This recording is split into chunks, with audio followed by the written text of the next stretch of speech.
So going on to headlines, and it's still pretty much public works related. There's a lot going on, just as much as public works has importance in the summer months when we have extreme flooding.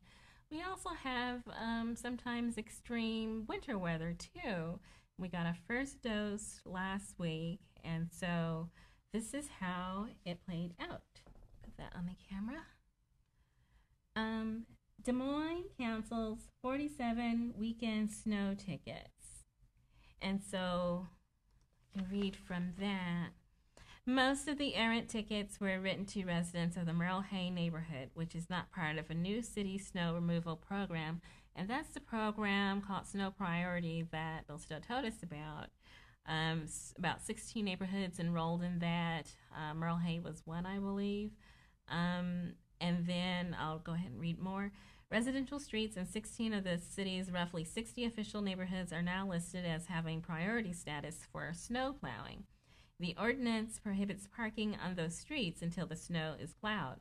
Violators are ticketed $35 for each infraction. The tickets can be appealed. And so there was emphasis on removing cars from the street so snowplows can get through.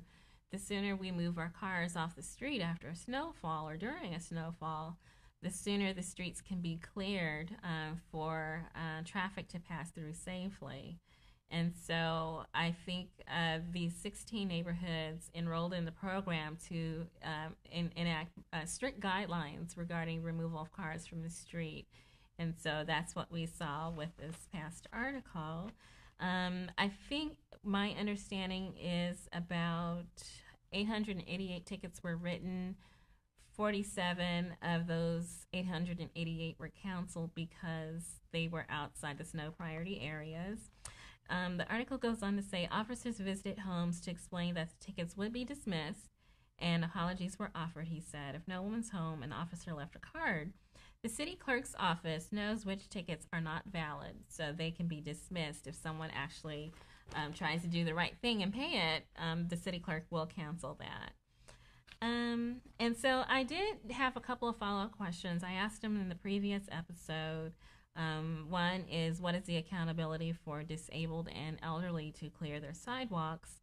The answer is all residents have the same responsibility for clearing sidewalks. No, there's no exceptions to that.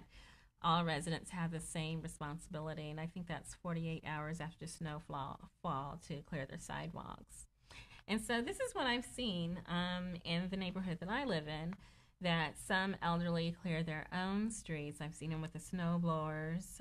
Some of them hire other people to assist them. And then there's a hero option. The hero option is where a good neighbor or a relative or a friend who's close to that elderly or disabled person actually assists or actually does the clearing for them. If you're a neighbor, your next door neighbor is unable or for some reason incapable, the neighbor just, does a good turn and does a neighborly thing and does the clearing.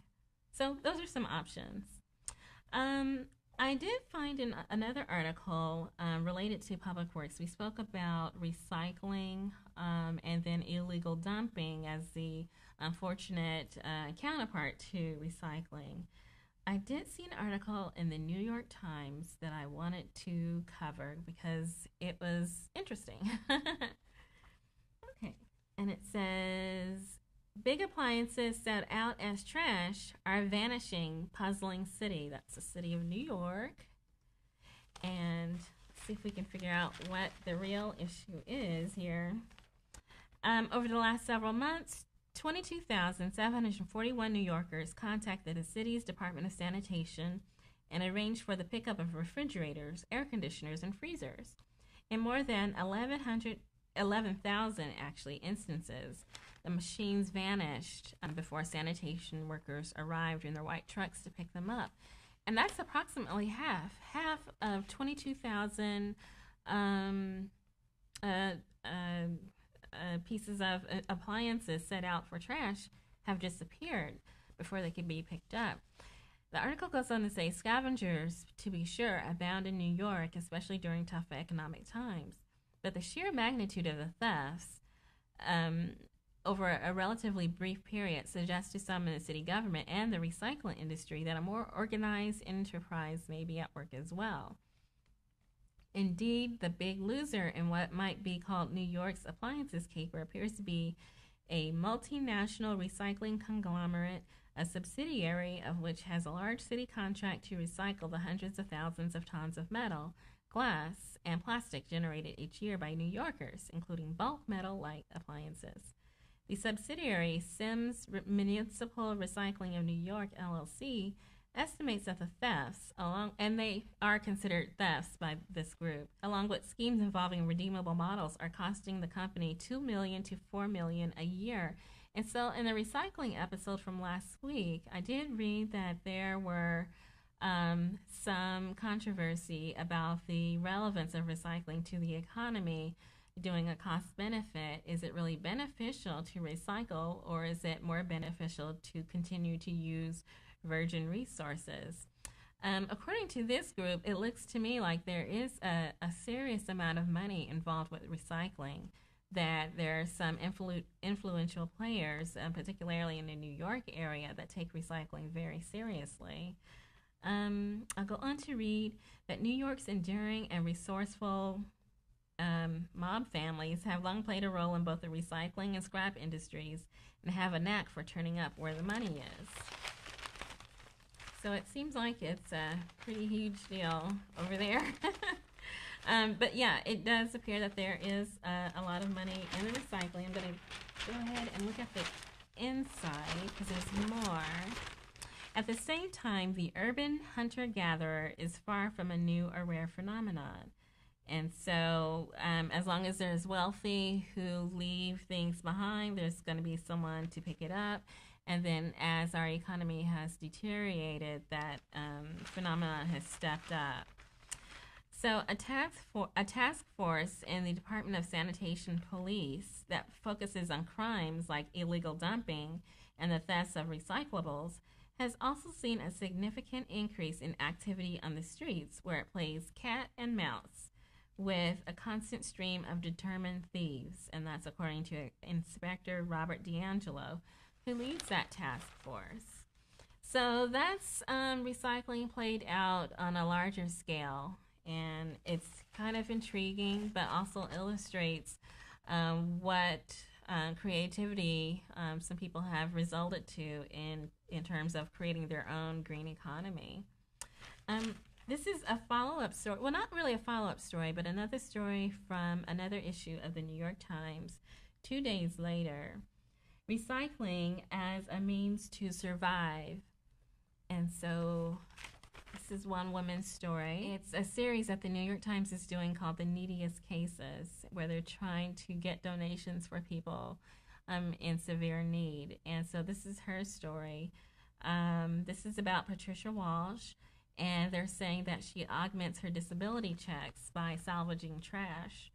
Ms. Walsh did not spring fully formed into adulthood as a can collector. She has been a nurse's aide and a hotel maid and has worked at delis, restaurants, and bars.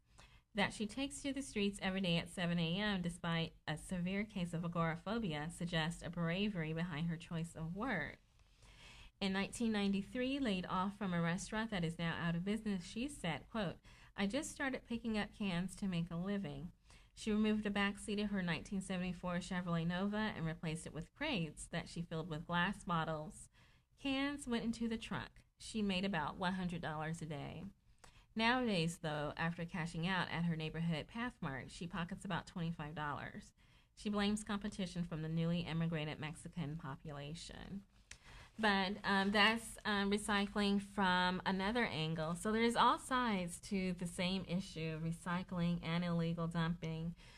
People are hurting, and they're finding solutions in their own ways, which can be celebrated as a form of creativity. But if it's also making difficulty for municipalities in terms of police work or crime, or even environmental hazards, if they're not draining out the chloroform and actually the fluorocarbons, properly, and handling that hazardous material, that can also be an issue too. Many sides to that same issue.